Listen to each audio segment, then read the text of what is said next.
Take our lead, let's help you make your mark.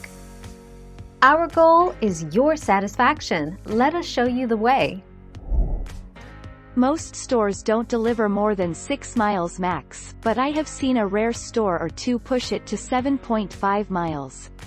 So while that store may drive 5 miles or so, but you live only 3 miles from the store, you may be in another store's delivery area.